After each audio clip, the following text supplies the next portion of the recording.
प्रदेश के गोरखपुर जिले के गोरनाथ इलाके के पार्वतीपुरम में दो बच्चियों की हत्या की आरोपी बिंदु पर इस कदर सनक सवार था कि उसने मासूम बच्चियों को फंदे से लटका कर मार डाला। मौके पर पहुंची पुलिस को परिजनों से पता चला कि बिंदु ने साड़ी से 3 फंदे बनाए, 2 पर बच्चियों को 1 घंटे के अंतराल में लटका मार डाला। तीसरे फंदे पर खुद लटकने की कोशिश की लेकिन बच गई। देवर खुशवंत ने बताया कि भाभी ने सबसे पहले एक फंदे पर लटकाकर अपनी बेटी नैना को मार डाला।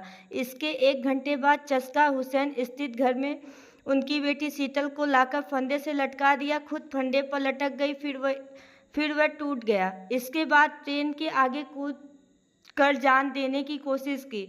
घर में सपट के ऊपर लगे लोहे के रॉड पर 3 फंदे बांधे गए थे। वहां कैंची भी रखी थी। पुलिस खुशवंत के बयान की नोट करने के साथ ही अन्य पहलुओं की भी जांच कर रही। एसपी सिटी अभिनव त्यागी का कहना है कि पोस्टमार्टम के बाद काफी कुछ स्पष्ट हो जाएगा।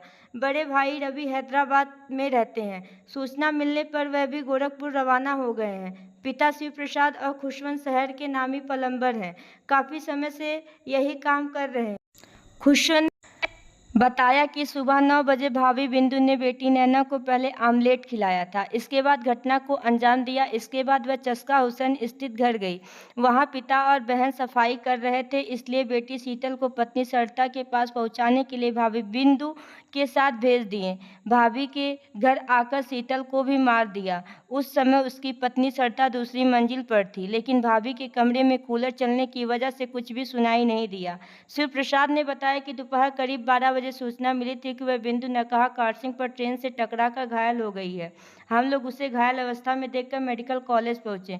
वहां पर सिर और अन्य जगहों पर चोट लगने की वजह से वह अचेत थी। हम भी सोच रहे हैं कि बहू होश में आएगी तो बच्चियों के बारे में पूछा जाएगा। देर होने लगी तो हम लोग खोजने निकले। सरिता और खुशवंत रेलवे स्टेशन की तरफ गए। दोनों कहीं नहीं मिले। 3 घंटे बाद अपराह्न 3 बजे हम लोग पार्वतीपुरम स्थित घर गए। वहां शटर का ताला तोड़ा गया। अंदर जाकर देखा गया तो बेड पर मच्छरदानी लगी थी। अंदर नैना और शीतल बेड पर लेटी पड़ी थी। उनके गले में साड़ी का फंदा बंधा था। तंत्र मंत्र भूत प्रेत या फिर कोई और तो वजह नहीं है।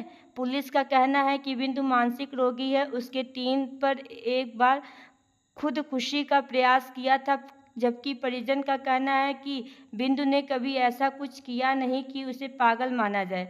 वह पागलों की तरह हरकत करके पागल बनने का नाटक करती थी।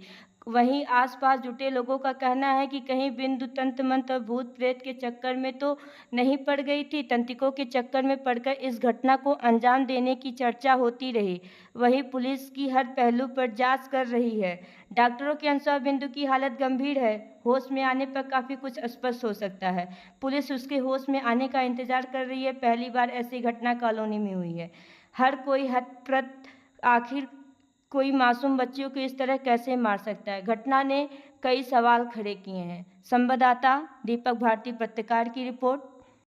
हिंदुस्तान की आवाज़ में आगे की न्यूज़ देखने के लिए चैनल को लाइक और सब्सक्राइब करें। धन्यवाद।